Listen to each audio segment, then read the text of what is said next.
Bonjour, bienvenue pour cette nouvelle émission d'Entrons en Résilience avec un invité en 3 dimensions aujourd'hui puisque nous enregistrons cette émission au lac Beauport.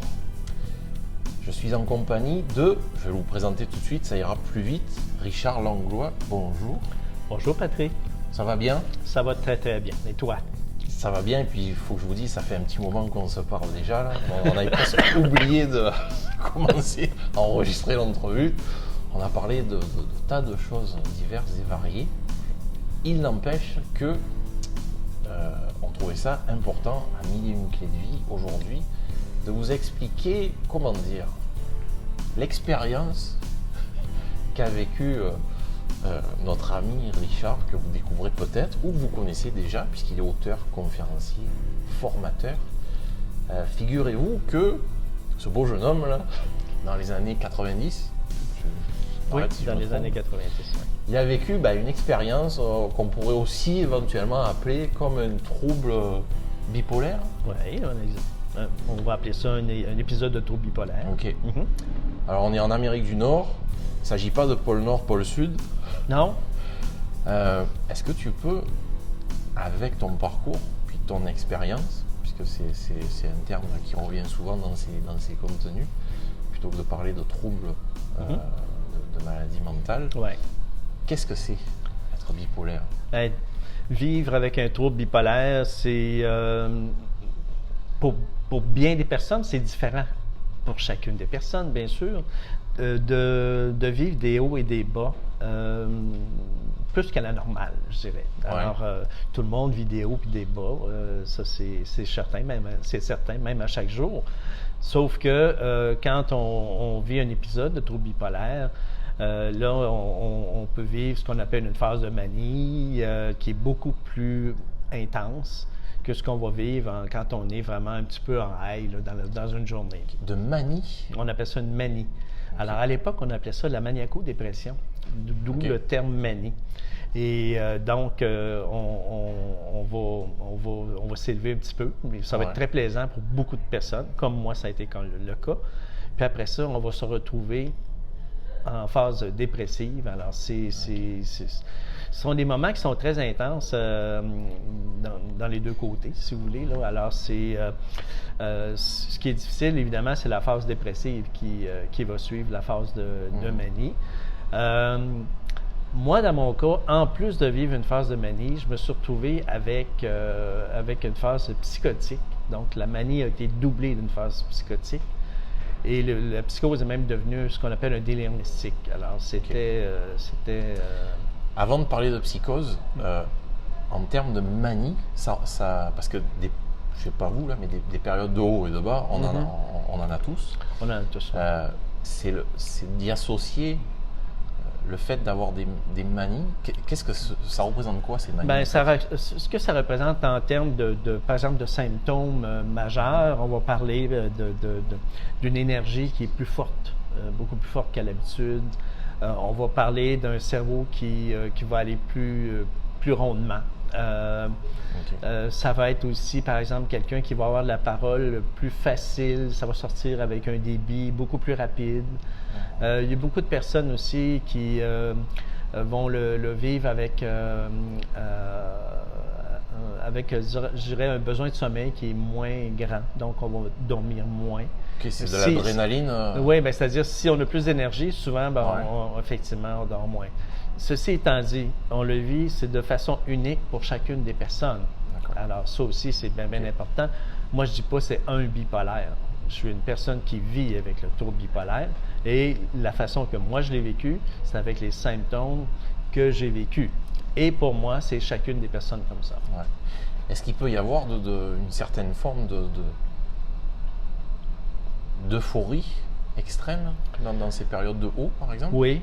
Oui, tout à fait. Il peut y en avoir. Il y a des gens qui, par exemple, vont acheter des maisons, vont acheter des voitures qui n'ont pas besoin. Là. Des voitures? Ah, ça y est. Oui, c'est très bon. Je suis bipolaire, les amis. On n'identifie jamais une personne à une pathologie. OK. Elle vit avec la bipolarité. J'achète des voitures. Alors, tu achètes la voiture, c'est parfait. Exactement, tu vis cette expérience-là. Pardon. Et pardon. On est en direct. Bienvenue les virus. Oui, c'est ça. Puis de ce temps-là, c'est beaucoup les allergies ici là, au Québec là, présentement. Donc ça, c'est pour les hauts. Au niveau regain d'énergie.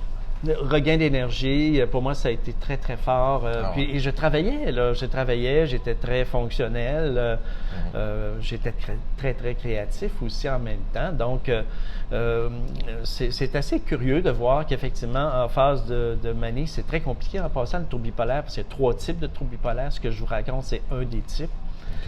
Donc, un employeur peut trouver ça très, très agréable d'avoir un employé qui a beaucoup d'énergie et qui va très bien réussir, ce qui était mon cas. Je travaillais pour des maisons d'édition en manuel scolaire, puis mon Dieu, les commandes rentraient là, pas à peu près à la maison d'édition. Donc, vous entendez pas à peu près. Donc là, vous avez tout de suite compris, j'ai oublié de le préciser, que notre invité est québécois. Puisqu'on est écouté un petit peu partout. Mais, grande nouvelle, il boit de l'eau comme n'importe quel être humain. Pas besoin d'être québécois pour boire de l'eau de cette manière. Non, tu as raison, Patrick. Puis d'autant plus que je prends une médication qui m'oblige à boire plus d'eau que la majorité des gens. OK. Avant de parler de ce qui est ton quotidien au jour d'aujourd'hui, est-ce que dans ces années-là, en 90, tu savais que tu étais bipolaire? Il y avait un diagnostic? Non, absolument pas. Ça s'est déclenché au même moment que j'étais en train de me séparer. Alors, il y avait un élément stresseur qui a fait en sorte qu'effectivement, tout ça s'est déclenché. Non, c'est souvent la faute des conjoints. Oui, c'est ça, exactement. On coupe. Là, Patrick, là, il commence à... Excusez-moi. Non, mais... Il m'entraîne sur un chemin qui n'est pas évident, là. Ça veut vraiment dire, plus sérieusement, que tu ne devais pas te comprendre, là, aussi bien dans je me comprenais pas, effectivement. Puis moi, de la façon que je le vivais, c'était très, très curieux. Je voyais des signes partout. Le bon Dieu me parlait. C'était très agréable pour moi là, de vivre la phase de manie, puis même de psychose qui a suivi. Pour moi, ça a été tout à fait génial, là. Mais en même temps, les gens de mon entourage se posaient des questions. Tu sais, bon, il se passe quoi avec Richard? Mais déjà en partant, je suis une personne qui s'amuse avec la vie, qui s'amuse avec les mots. Donc, c'était pour d'aucuns, c'est peut-être normal que Richard s'amuse encore comme ça. Mais à un moment donné, c'est devenu trop, effectivement. Donc, il y a eu la séparation, j'ai eu une perte d'emploi, et puis donc, ça n'a pas été facile. On s'imagine par contre qu'il y a toujours un stresseur au niveau des épisodes. Faut faire attention aussi là-dessus. Quand on regarde la littérature, c'est pas le cas chez tout le monde. Alors, moi, j'ai fait, par exemple, un 2e épisode beaucoup plus tard, en 2008, et puis il n'y avait pas de stresseur. J'avais une très belle vie, très, très stable, et il n'y en avait pas à ce moment-là. Quand tu parles de 2e épisode, ça veut dire que avant ça allait mieux?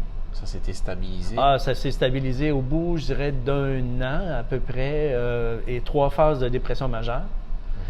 Là, c'est sûr, j'étais à la maison de mes parents, j'avais plus rien. Mon fils était rendu dans une autre localité avec sa mère.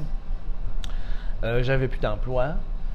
Puis là, il fallait que je recommence ma vie, on va dire à zéro, ou presque. Je savais pas si j'allais pas revivre même d'autres épisodes. Alors, c'est ça. Curieusement, en repartant à zéro, c'est cette période-là où ça allait mieux. C'est ça? C'est là que je me suis retrouvé avec une humeur qu'on va appeler neutre, si vous voulez.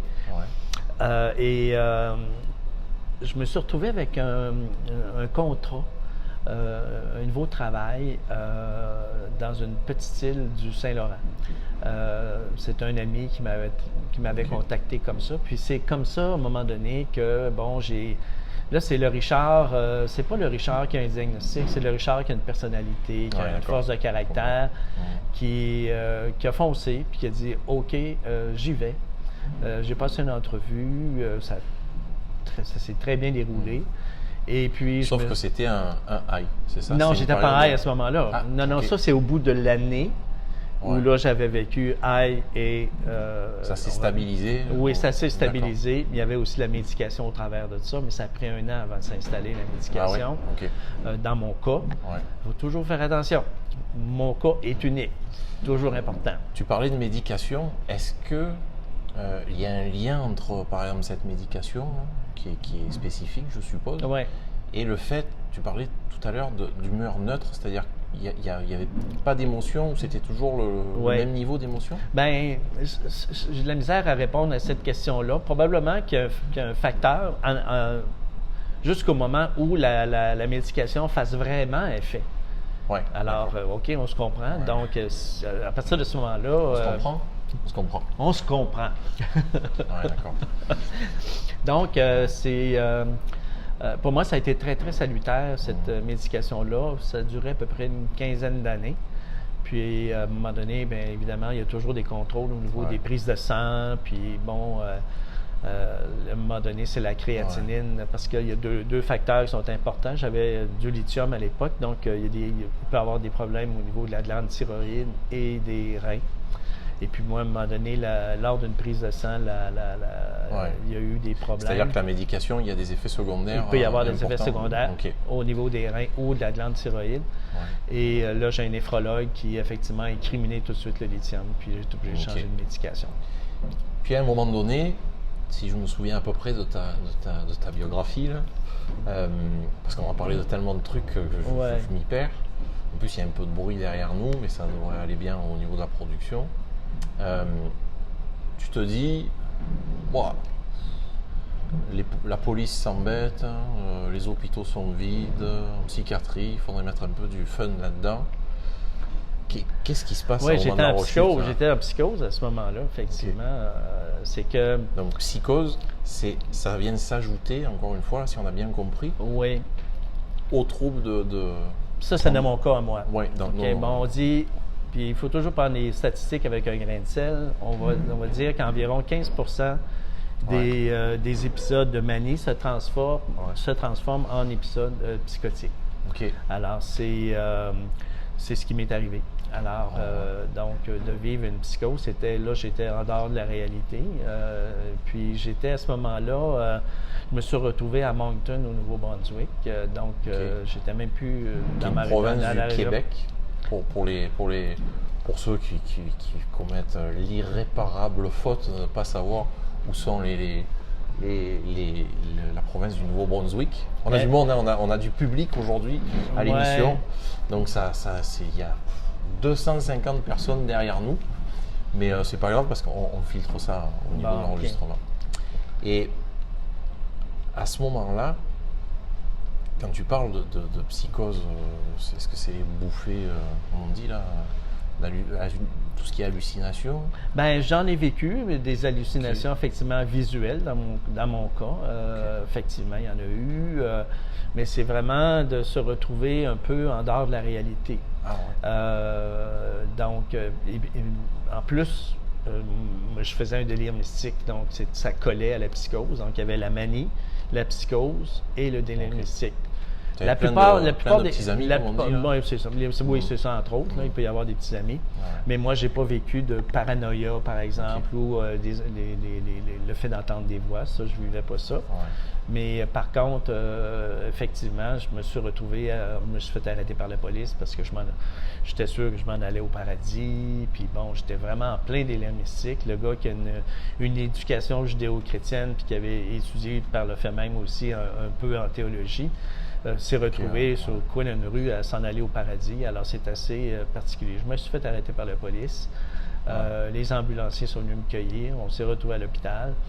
Puis l'hôpital, pour moi, c'était un terrain de jeu, ou à peu près. Alors, j'étais là pour guérir les gens, pour qu'ils puissent aller au paradis. Alors, c'était... Je ne sais pas si vous remarquez, le monsieur, là, il nous dit ça avec un grand sourire, mais imaginons-nous un seul instant dans sa situation, parce que ça peut arriver. Puis mettre un grain de sel, là, ou c'est mettre un peu d'humour aussi là-dedans, puis c'est ce qu'on aime à l'émission Entrons en résilience, ça n'empêche que dès maintenant, pendant qu'il n'écoute pas, là, moi je voudrais saluer l'authenticité, la vulnérabilité de ce monsieur. Parce que là, son discours est clair. Enfin, moi, en tout cas, je comprends, à moins que je n'aille pas bien. Mais je vous rappelle qu'il est auteur, qu'il est conférencier, il fait des grandes salles. C'est un message fort qui passe. Puis je suis toujours admiratif de gens qui osent, des personnes qui osent mettre en avant ça. Puis je suis persuadé que ça va faire du bien à beaucoup de gens qui sont en train de t'écouter. Il n'empêche que la police, au moment où ils t'arrêtent, là, puis que tu te retrouves en hôpital psychiatrique, eux, ils ne pensent pas forcément au conférencier qui est en arrière. Pas du tout. Ok. Donc là, médication, enfin, bon, on va peut-être faire plus court là-dessus, mais c'est une autre période de psychose. Le fait que ça revienne comme ça, là, sur plusieurs années, hein, parce que là, on parle c'est revenu, une dizaine d'années. Moi, je ne suis pas un cas instable. Je suis une personne qui est très, très, très stable dans la vie. Okay? Donc, il faut dire que au niveau de mon rétablissement, j'ai pris les moyens aussi pour. Donc, j'ai fait de la thérapie. On a, ici au Québec et à Québec même, on a la possibilité d'avoir ce qu'on appelle un groupe d'entraide où on peut partager avec d'autres personnes qui ont le même type de vécu. Alors ça, c'est aidant, mais pas à peu près. Donc, de pouvoir... La première chose, c'est de sortir de son isolement. Oui, c'est une association, on peut la nommer. Hein. Oui, ça s'appelle le Centre L'Équilibre ici à Québec. Oui, c'est ça. Alors, à Montréal, il y a l'association Revivre.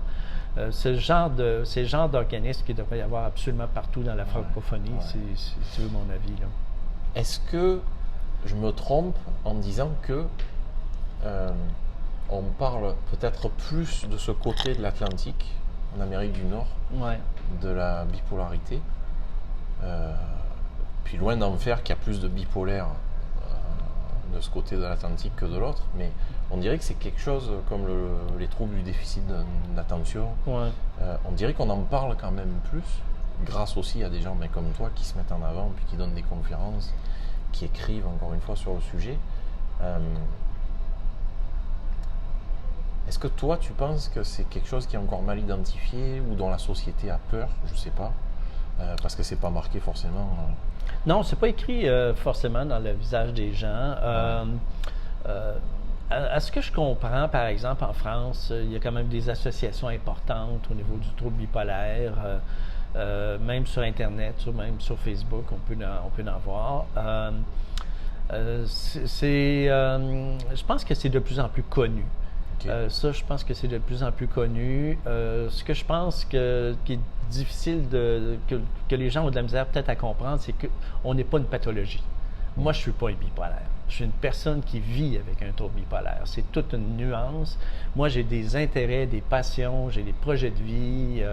J'ai une femme extraordinaire que j'aime. Alors, il y a toutes sortes de choses, toutes sortes de dimensions. Elle, on va lui faire un coucou. Oui, bonjour Fabienne, ça me fait plaisir. Donc, c'est un peu un reproche que moi je fais. On s'identifie beaucoup à la pathologie, puis je pense que c'est une erreur magistrale. Il faut se recentrer sur ce qu'on est fondamentalement, une personne, une vraie personne.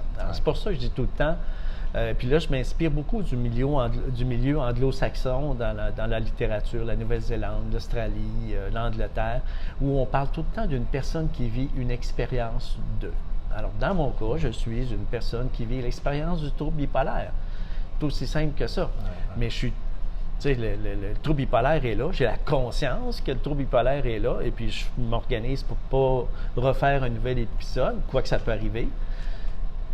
Puis après ça, bien, pour le reste, je m'occupe d'avoir une vie la plus stable possible, puis d'avoir du plaisir dans la vie.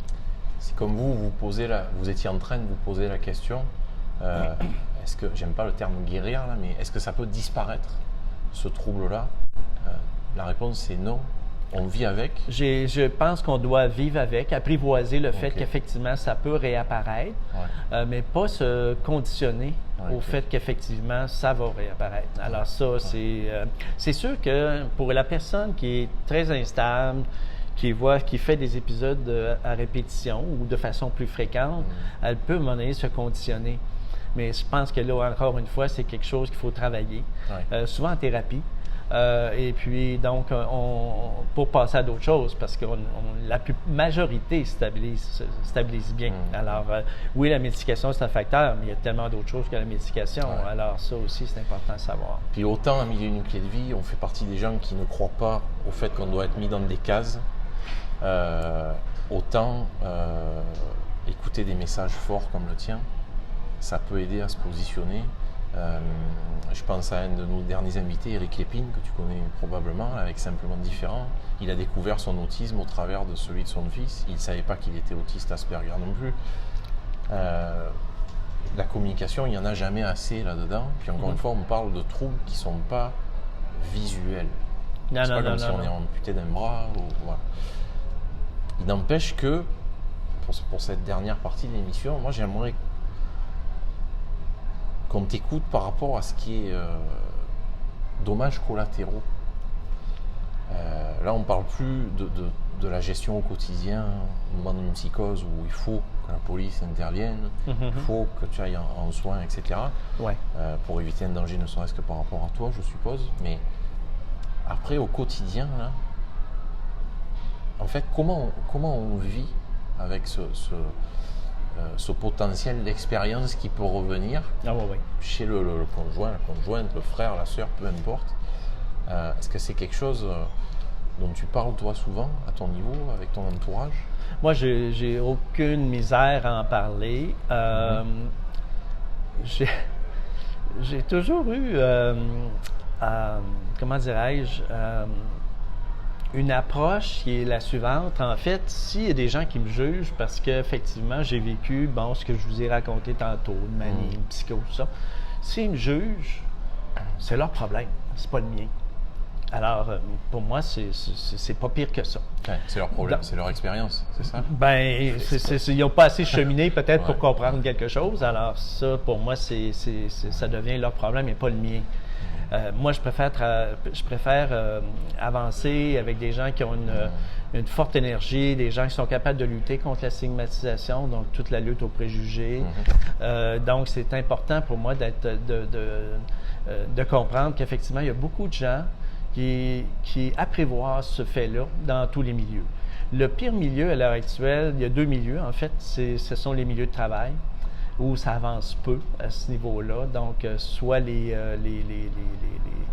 collègues de travail, soit les patrons, par exemple, qui ont de la misère à comprendre qu'est-ce que c'est, puis ils n'ont pas assez d'informations, puis il y a beaucoup de jugements rapides. Puis là, on se demande, est-ce que la personne, moi, par exemple, quand mon patron a su que j'avais fait une psychose pour lui, c'était schizophrénie, bonsoir, on ne le reverra plus. Ouais. Alors, ça a été comme ça. Okay. Puis moi, ma réponse a été très simple, ils ne méritent pas que je travaille pour eux. Ça a été comme ça. Alors là, ça devient une question de personnalité et de caractère. C'est vraiment autre chose. Je pense que ça fait partie de tes projets, ça, d'amener ce contenu et ce message-là aussi dans le milieu professionnel de l'entreprise, etc. Là, ça va vous rejoindre beaucoup par rapport à ce qu'on partage dans le groupe Entrons en résilience notamment, en dehors même des contenus que je peux proposer, conférences ou ailleurs, c'est le manque de communication au niveau de se connaître de manière personnelle dans le cadre professionnel. Parce que, notre ami Richard, on parle de bipolarité, mais on a tous un petit truc qui gratouille quelque part. Hein. Ça peut être l'anxiété, ça peut être des symptômes de dépression majeure, il y a tellement de toutes sortes de choses. Nous, on dit tout le temps, c'est une personne sur 5 qui va vivre avec un problème de santé mentale. Parce que on a déjà le stress qui est au-dessus de tout ça, là, dans nos vies de tous les jours, que tout va de plus en plus vite. Et malheureusement, c'est un facteur générateur de beaucoup de bobos, tout ça. De beaucoup de bobos, sauf qu'à un moment donné, on le sait, alors il faut le travailler. Est-ce que, en l'état actuel des recherches avancées médicales, on sait par quoi est provoqué un trouble de bipolarité ou plus généralement de santé mentale? Je ne sais pas, là. C'est sûr qu'il y a des chercheurs qui vont nous dire que oui, la recherche avance, mais moi, ça fait depuis le milieu des années 90 que j'entends des choses, puis j'attends pas beaucoup d'avancées. Je suis obligé de te dire ça. Le problème de la recherche, pour moi, c'est un problème très, très fondamental. Je me demande si les chercheurs, par exemple, québécois travaillent avec les chercheurs français, puis avec les chercheurs anglais, ainsi de suite, ou c'est pas des charges gardées justement pour avoir du financement. Okay. Alors ça, je m'excuse d'avoir la langue un petit peu... c'est ton c'est témoignage. C'est un constat de ta part. C'est une question que je me pose sérieusement. Ouais. Tant mieux si à un moment donné, un chercheur vient me voir et dit « Bon, mais moi, je travaille avec un chercheur anglais et un chercheur allemand. Tant mieux. Mais c'est jusqu'à date, on donne des sommes faramineuses à la recherche, mais on se pose toujours la question, mais oui, mais il se passe quoi en réalité? Alors, il y a un humoriste français là, qui s'appelait Coluche qui avait dit « Moi, je croirais dans les chercheurs le jour où ils trouveront. » Mais bon. C'est un peu plus général. Oh, oui, c'est ça. Pensée, là, faut essayer de ne pas être rigide, en tout cas, par rapport à ça. Ouais. Mais d'où... Mais il faut comprendre une chose, par contre, Patrick. Le cerveau, c'est tellement complexe. On sait en plus. C'est tellement complexe. Donc, à mon sens, on avance au compte-gouttes si on est pour avancer. Puis, moi, je me dis tout le temps, garde, travaille ce que tu peux travailler. Pour là où tu n'as pas d'emprise, mais garde.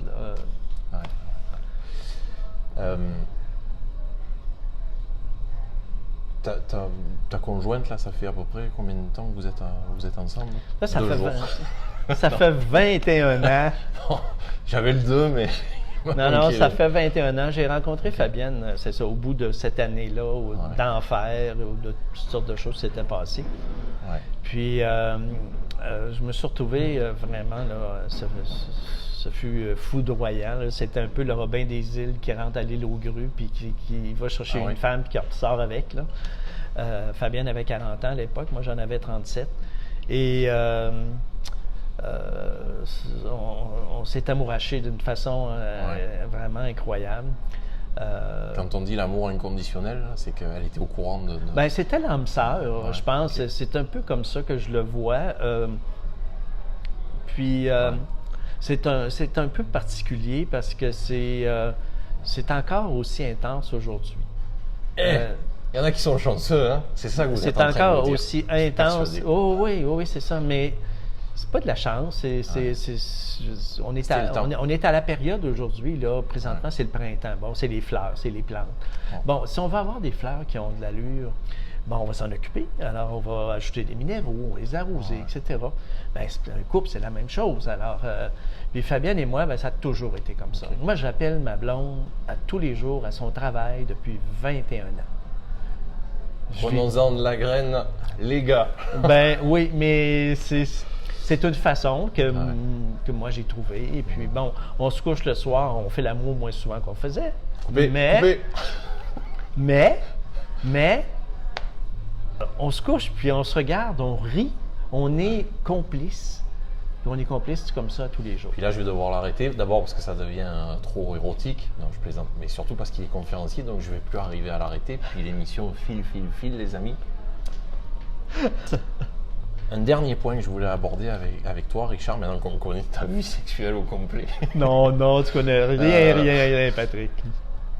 Comment tu as transposé ça? Alors, tu as déjà ce cadeau en arrière du trouble par rapport à la rencontre, notamment avec ta conjointe. Ton cheminement personnel, ton écoute, ton absence certainement de jugement, mais intervenant en tant que conférencier en santé mentale, parce qu'il intervient pour des grosses structures reconnues, accréditées, comme on dit à Québec, alors que tu es ni thérapeute, ni dans le médical, etc. Non. Sans rentrer dans le détail de tes conférences, parce qu'il nous reste 30 secondes là, tu fais ça depuis combien de temps? Ça fait 15 ans qu'effectivement je présente des conférences.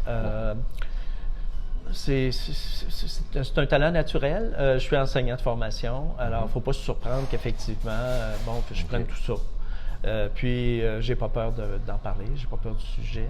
Les gens en ont besoin aussi, ont besoin d'entendre. Donc, on est là un peu pour animer le milieu, pour provoquer. Puis, voilà, ça donne des beaux résultats. On arrive à la fin. Le moins qu'on puisse dire, je ne sais pas chez vous là, ce que vous en pensez, c'est que ça respire l'authenticité, ça. puis je vais me faire plaisir en finissant là-dessus, même si je le répète à longueur de jours, de semaines et d'années. Le premier facteur qui empêche d'être authentique, c'est la honte, au niveau des statistiques. Ah oui. Richard Langlois, là, c'est assumé. Puis pour aller en conférence, même quand on est enseignant, ça en prend quand même pour arriver. Bonjour, voilà ce que je vis depuis des années, voilà ce qui m'est arrivé. Merci beaucoup Richard de ton partage aujourd'hui. On est bien content que ça aille bien là. Puis quand on parle d'enseignement, allez voir le bonhomme en conférence ou suivez ses contenus, ses livres, puisqu'il est auteur aussi. Ça va nous faire plaisir de relayer tout ça, poser des questions sur le groupe, sur la page Milling Clé de Vie. Le groupe Entrons en Résilience, si vous êtes dedans, qui est un groupe fermé, je le rappelle, vous êtes déjà plus de 1800. Merci beaucoup. Surtout d'avoir écouté je suis plus grand que lui, mais le grand monsieur du jour, c'était Richard Langlois. Merci Richard. Merci Patrick. Et puis nous, on se retrouve bientôt pour la semaine prochaine en fait, pour une nouvelle émission d'Entrons en Résilience. Soyez sages, mais pas trop. Salut.